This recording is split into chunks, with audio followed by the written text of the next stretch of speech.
Hello everyone, आपका हमारे YouTube channel teach in Hindi में स्वागत है। आज हम इस वीडियो में हिंदी व्याकरण से कारक का अध्ययन करने वाले हैं। हम कारक को संस्कृत विषय में भी पढ़ चुके हैं, लेकिन हम परीक्षाओं में कारक को पहचानने में अक्सर गलती करते हैं, जैसे करण और अपादान कारक तथा कर्म और संप्रदान कारक के अंतर को समझ नहीं पाते हैं और प्रश्न को गलत कर बैठते हैं। कारक को जानने के लिए कारक चिन्हों के प्रयोग को समझना बहुत ही ज़्यादा जरूरी है।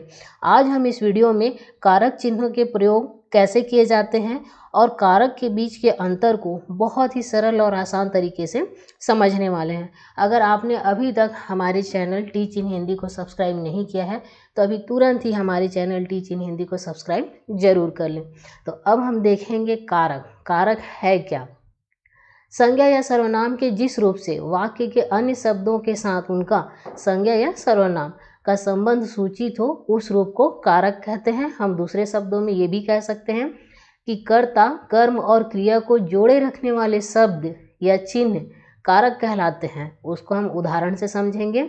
जैसे श्री राम ने रावण को बाण से मारा, तो इस वाक्य में देखिए श्री राम कर्ता है, ये रावण और बाण यहाँ पे कर्म है और मारा ये क्रिया है।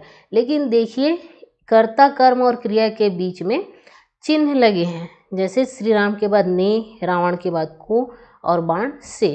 तो ये एक पूरा वाक्य बना कि श्री राम ने रावण को बाण से मारा। तो यही क्या है, कारक चिन्ह। यदि हम यहाँ से कारक चिन्हों को हटा दें, जैसे यहाँ से को और से को हटा दे तो श्री राम रावण बाण मारा, तो ये कोई शब्द नहीं बनता है। तो इस तरह से हम देख सकते हैं कि कारक चिन्ह का भी बहुत ही महत्व है। दूसरे में जैसे देखेंगे, रामचंद्र जी ने खारे जल के समुद्र पर बंदरों से पुल बंधवा दिया। तो यहाँ भी देखिए कारक चिन्ह लगे हैं ने, के, पर, से। तो इन कारक चिन्हों के कारण ही ये वाक्य पूरा सार्थक वाक्य बना है। तो इस तरह से हम कह सकते हैं कि कर्ता, कर्म और क्रिया को जोड़े रखने वाले जो शब्द या चिन्ह है वो कारक कहलाते हैं। तो ये सारे जो कारक चिन्ह है उसका हम आगे अच्छे से अध्ययन करने वाले हैं। सबसे पहले हम देखेंगे इसमें कारक के भेद कितने होते हैं। तो हिंदी में कारकों की संख्या 8 है। अब हम उसे बारी बारी से समझेंगे। सबसे पहला है कर्ता कारक, दूसरा कर्म कारक, करण कारक, संप्रदान कारक, अपादान कारक, संबंध कारक, अधिकरण कारक और संबोधन कारक। अब इन कारकों को हम किस तरह से जानेंगे कि उसकी जो पहचान है वो चिन्ह और लक्षण से। तो हम आगे देखेंगे उसके लक्षण और चिन्ह। तो यहाँ देखिए लक्षण, चिन्ह, कारक चिन्ह या फिर विभक्ति। और कारक है सबसे पहला कर्ता। तो कर्ता जो काम करे उसे कर्ता कहते हैं, जैसे हम स्वयं। और उसका जो कारक चिन्ह है वो ने, विभक्ति चिन्ह है इसकी प्रथमा। जो विभक्ति चिन्ह है हम इसे संस्कृत में प्रयोग करते हैं। फिर है कर्म, जिस पर क्रिया का फल पड़े, उसे हम कौन से चिन्ह से दर्शाते हैं, को से। करण में काम करने, क्रिया का साधन, मतलब जिस साधन से हम कोई कार्य कर रहे हैं तो उसमें चिन्ह रहता है से या के द्वारा, तो ये तृतीया विभक्ति होगा। संप्रदान, जिसके लिए किया जाए, को या के लिए, ये चतुर्थी विभक्ति। और अपादान, जिससे हमें ये पता चले कि कोई वस्तु किसी से अलग हो रहा है, यह है पंचमी विभक्ति। और संबंध में जो एक का संबंध दूसरे से संबंध जोड़े, जैसे का, की, के, रा, री, रे, ये षष्ठी विभक्ति कहलाता है। फिर अधिकरण, जो क्रिया का आधार हो, उसमें में या फिर पर चिन्ह लगता है, ये सप्तमी।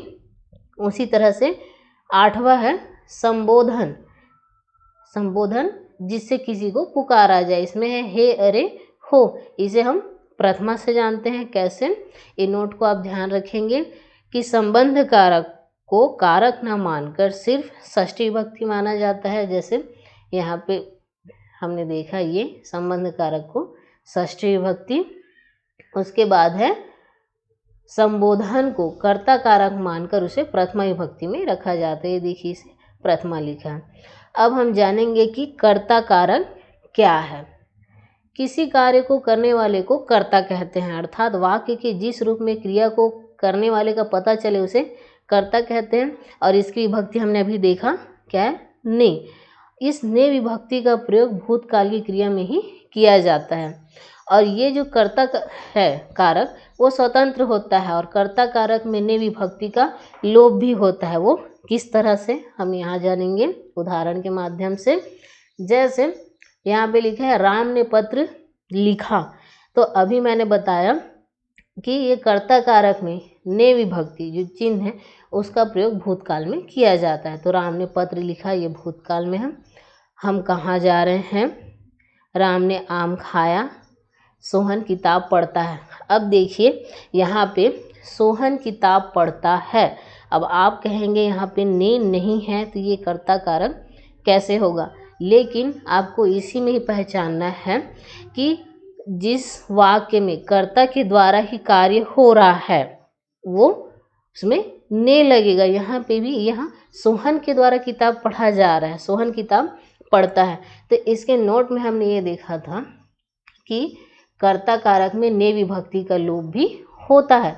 तो इसी तरह से इस वाक्य में ने विभक्ति का लोप हुआ है, लेकिन इसे याद रखने का तरीका ये है कि जो भी कार्य कर्ता के द्वारा हो रहा है वहाँ पे ने विभक्ति चिन्ह लगेगा। पुजारी जी पूजा कर रहे हैं, यहाँ भी देखिए ने नहीं लगा है, लेकिन ये जो पूजा करने का कार्य किसके माध्यम से हो रहा है? पुजारी के माध्यम से हो रहा है, इसलिए यहाँ भी ने का लोप हो गया है। और ये अध्यापक ने विद्यार्थियों को पढ़ाया, ये भूतकाल में है। तो इस तरह से आपको याद रखना है, कर्ता कारक में ने विभक्ति का प्रयोग होगा भूतकाल में। अगर आपको दिखेगा कि वाक्य में ने नहीं लगा है, लेकिन आपको दूसरी बात ये ध्यान देनी है कि उसमें कर्ता के द्वारा ही कार्य हो रहा है, तो वहाँ पे ने का लोप हो गया है। अब है कर्म कारक। कर्म कारक क्या है? जिस व्यक्ति या वस्तु पर क्रिया का प्रभाव पड़ता है उसे कर्म कारक कहते हैं। इसका चिन्ह को है, लेकिन कहीं कहीं पर कर्म का चिन्ह लोप हो जाता है। जिस तरह से अभी कर्ता में हुआ ने का लोप हो जाता है, उसी तरह से कर्म कारक में भी जो चिन्ह है विभक्ति चिन्ह को, इसका भी लोप हो जाता है। अब हम इसे उदाहरण से जानेंगे। जैसे अध्यापक छात्र को पीटता है, तो यहाँ तो को लगा है, इससे आप जान डालेंगे कि कर्म कारक है। लेकिन यहाँ देखिए सीता फल खाती है, तो अब इस वाक्य में यहाँ आप किस तरह से जानेंगे कि ये कर्म कारक है? यहाँ पे को का लोप हो गया है, लेकिन आप समझेंगे कैसे कि यहाँ पे देखिए सीता फल को खाती है। सीता क्या खाती है? सीता फल को खाती है। तो यहाँ पे क्रिया का जो प्रभाव है वो किस पे पड़ रहा है? कर्म पे पड़ रहा है, मतलब फल, यहाँ पे ये कर्म है। तब हम यहाँ पे को लगाएंगे। जैसे ममता सितार बजा रही है, यहाँ पे भी कर्म कारक चिन्ह लगा नहीं है को, लेकिन हम इसे कैसे जानेंगे कि हमने कर्ता में ये देखा था कि कर्ता के द्वारा ही वो कार्य हो रहा था, लेकिन यहाँ पे ये है कि इस वाक्य में जो कर्म है वो क्रिया का प्रभाव कर्म पे पड़ रहा है। जैसे यहाँ पे ममता सितार बजा रही है, ममता क्या बजा रही है? तो इसके उत्तर में हमें क्या मिल रहा है? सितार को बजा रही है। तो यहाँ पे भी कर्म कारक को लगेगा, लेकिन इसमें को का लोप हो जाता है। तो इस तरह से आपको ये याद रखना है। राम ने रावण को मारा, गोपाल ने राधा को बुलाया। तो ये है कर्म कारक। फिर है तीसरा करण कारक। करण कारक क्या है? जिस साधन से क्रिया होती है उसे करण कारक कहते हैं, और इसका विभक्ति चिन्ह से या के द्वारा होता है। मतलब जिसकी सहायता से कोई कार्य किया जाता है उसे करण कारक कहते हैं। मतलब किसी साधन के द्वारा कोई कार्य करते हैं तब। इसका उदाहरण देखते हैं। बच्चे गेंद से खेल रहे हैं, तो किस चीज़ से खेल रहे हैं? गेंद से खेल रहे हैं। तो गेंद यहाँ पे साधन है, किस चीज़ के लिए? खेलने के लिए। तो ये हो जाएगा करण कारक। बच्चा बोतल से दूध पीता है, किससे दूध पीता है? बोतल से। राम ने रावण को बाण से मारा, किस चीज़ से मारा? बाण से मारा। तो बाण यहाँ पे साधन है। अजय पुस्तक से कहानी पढ़ता है, किससे कहानी पढ़ता है? पुस्तक से। यहाँ पे द्वारा, जिस वाक्य में द्वारा रहे या से रहे, लेकिन आप उसे जानेंगे कैसे? साधन के रूप में, तो वो हो जाएगा करण कारक। अब है संप्रदान कारक। संप्रदान कारक का अर्थ होता है देना। जिसके लिए कर्ता काम करता है उसे संप्रदान कारक कहते हैं। इसमें संप्रदान कारक की विभक्ति चिन्ह के लिए और को होता है। संप्रदान कारक में को का प्रयोग किसी को कुछ देने के लिए किया जाता है। मतलब जहाँ पे जिस वाक्य में आपको मिले कि कुछ चीज़ दिया जा रहा है तो वो आपका होगा संप्रदान कारक। अब हम देखते हैं उदाहरण, जैसे गरीबों को खाना दो, तो यहाँ पे गरीबों को खाना देने का कार्य किया जा रहा है, तो इससे आप समझ जाएंगे कि ये संप्रदान कारक है। मेरे लिए दूध लेकर आओ के लिए भी जहाँ पे लगा हो। माँ बेटे के लिए सेब लाई, आखिर बेटे को देने के लिए लाई, लेकिन उसमें दूसरा जो चिन्ह है कारक चिन्ह क्या है, के लिए। तो आप इसमें ध्यान रखेंगे संप्रदान कारक में जो भी चीज़ किसी को देने के लिए, वाक्य में देने के लिए कोई कार्य किया जाता है वो संप्रदान कारक होता है, और उसमें दूसरा वाक्य रहेगा के लिए। अमन ने शुभम को गाड़ी दी, मैं सूरज के लिए चाय बना रहा हूँ। तो ये सारे वाक्य में जो चिन्ह लगे हों संप्रदान कारक हैं। फिर है अपादान कारक। अपादान कारक क्या है? संज्ञा या सर्वनाम के जिस रूप से किसी वस्तु के अलग होने का बोध हो वहाँ पे अपादान कारक होता है। अलगाव, जैसे संज्ञा सर्वनाम के जिस रूप से अलग होना, उत्पन्न होना, डरना, दूरी, लजाना, तुलना करना आदि का पता चलता है उसे अपादान कारक कहते हैं। तो ये सारी चीज़ें आपको इसमें याद रखनी पड़ेगी। और इसका विभक्ति चिन्ह से है। जैसे पेड़ से आम गिरा, तो यहाँ हमें पता चल रहा है कि पेड़ से जो आम का फल है वो अलग हो रहा है। हाथ से छड़ी गिर गई, तो हाथों से छड़ी गिर गई, मतलब उसमें भी अलग होने का भाव पता चल रहा है। अब यहाँ देखिए सुरेश शेर से डरता है, तो यहाँ पे से लिखा है। जैसे आपने करण कारक में पढ़ा से या फिर के द्वारा, लेकिन वहाँ पे से वो साधन के लिए कुछ कार्य किया जा रहा था जिस साधन से, तब वो करण कारक होगा। लेकिन यहाँ पे अलगाव वाला भाव और यहाँ पे डर का भाव है, सुरेश शेर से डरता है, तो ये हो जाएगा अपादान कारक। गंगा हिमालय से निकलती है, मतलब वो हिमालय से निकल रही तो अलग हो रही है। पृथ्वी सूर्य से दूर है, इसमें दूरी का पता चल रहा है, तो इस तरह से अपादान कारक है। फिर है संबंध कारक। संज्ञा सर्वनाम के जिस रूप की वजह से एक दूसरे से संबंध का पता चले उसे संबंध कारक कहते हैं। इसमें चिन्ह जो है वो है का, की, के, रे आदि। हम उदाहरण में देखते हैं, जैसे सीतापुर मोहन का गांव है, इससे सीतापुर मोहन का गांव है, इससे इसका संबंध पता चल रहा है। वह सुरेश का भाई है, यह रमेश की किताब है, तो का, की, के। फिर है अधिकरण कारक। अधिकरण कारक का अर्थ होता है आधार या फिर आश्रय।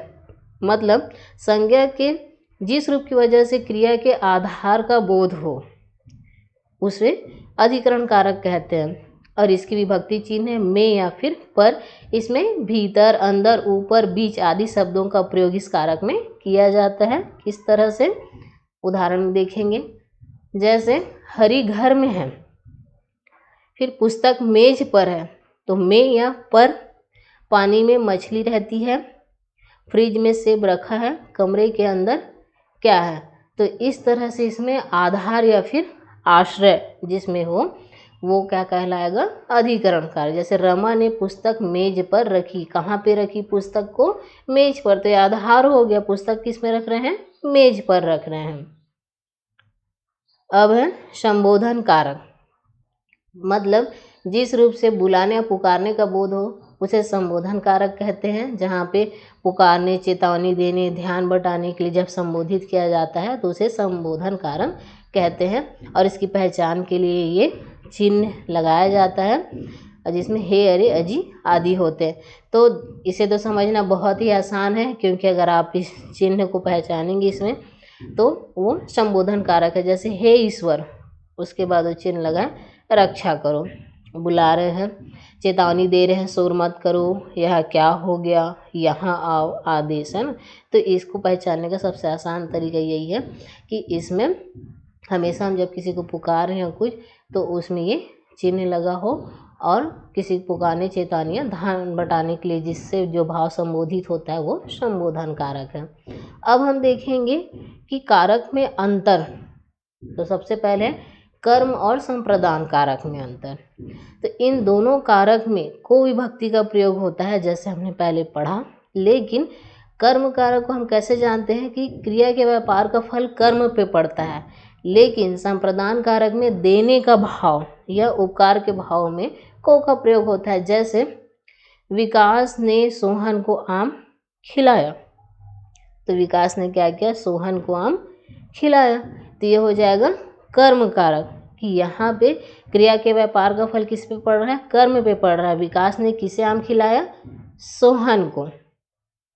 मोहन ने सांप को मारा, किसे मारा, सांप को मारा।